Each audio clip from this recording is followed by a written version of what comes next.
You've come to understand now that actual really did happen exactly as described. He loved her. She is complete. His love, unconditioned and perfect, provided her everything she needed, exactly how she needed it, when she needed it, and in the precise proportion she needed it. This is not some ideal or a distant possibility. It is actual. That completeness, that perfect resolution, created an outcome. And we call that outcome actual. She gives this actual to you. Every one of us receives the same actual. It's not tied to our behavior or our circumstances. It's not something you need to strive toward. It simply is.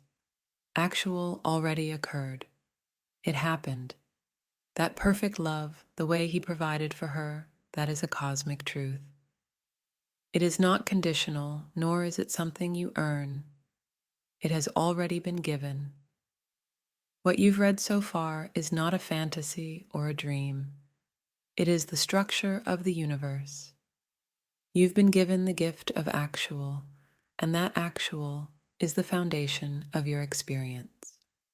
In fact, everything that has happened in the cosmos, her completeness, his love, all of it, has collapsed into a single number, and that number is your numerator. It is the part of reality that is constant, the part you don't have to work for or change. It is perfect, just as she is perfect. But here's the thing. While actual is cosmic truth, you don't directly experience actual. As human beings, we don't live in the realm of pure actual. What we experience instead is reality. And reality has a relationship with actual. Reality equals actual over expectation. This is the equation of your existence. Reality equal sign, actual expectation. Everything you've read about love, about him, about her, that's all actual. That's your numerator, and it's universal. Everyone has the exact same numerator. Her resolution, her completeness, is shared by all. But we experience something else. We experience reality, and that is shaped by the denominator in our equation, expectation. Your expectation is what shapes your experience of reality. It's important to know that this expectation is not arbitrary. It's not something you consciously choose.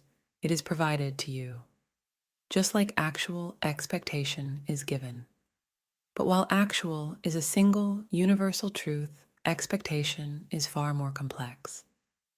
And it is this expectation that will determine how you experience reality. Expectation is a complex number. Not in the sense that it's difficult to understand, but in the literal sense. It has both a real and an imaginary part. It has depth and layers that go beyond simple anticipation or hope. And most importantly, expectation is never zero.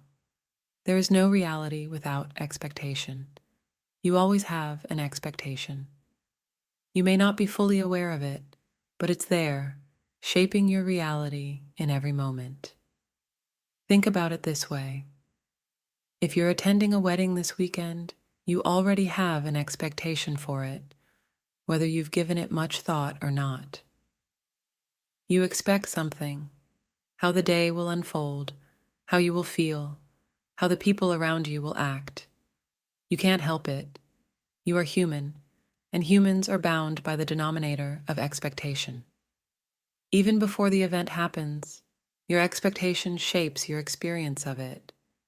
You won't experience the wedding as actual, but as reality, which is actual filtered through your expectations. So, what is this expectation? Just as actual is given to you through her completeness, expectation is given to you through another process, one that involves both real and imaginary components. Your expectation is formed through forces that you may not yet fully understand, but they are as present and as powerful as the actual you've received. We are going to spend time exploring your expectation, because it holds the key to understanding your reality. If you've been reading about actual, about that perfect love and completeness, and you wish that was the world you lived in, then the path forward is clear. We must work on your expectation. You don't need to change the actual. You don't need to strive toward a better outcome. The actual is already perfect, already complete, already yours. But the denominator, the expectation, that's where the work begins. Keep in mind that expectation, like actual, is given.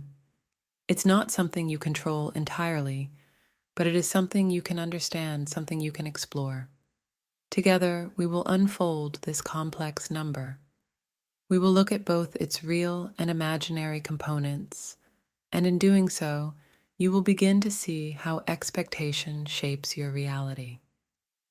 Remember, reality is not created by your actions, your thoughts, or your desires.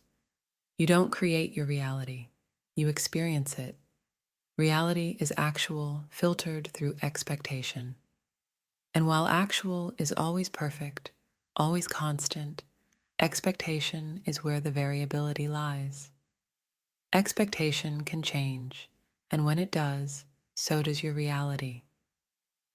If everything you've read about actual, the love, the completeness, the perfection, is something you desire, something you long for, then know that it's closer than you think. It's not some distant dream. It's right there, in your numerator, already given to you. The only thing between you and that experience of actual is your expectation, and that's what we're going to work on.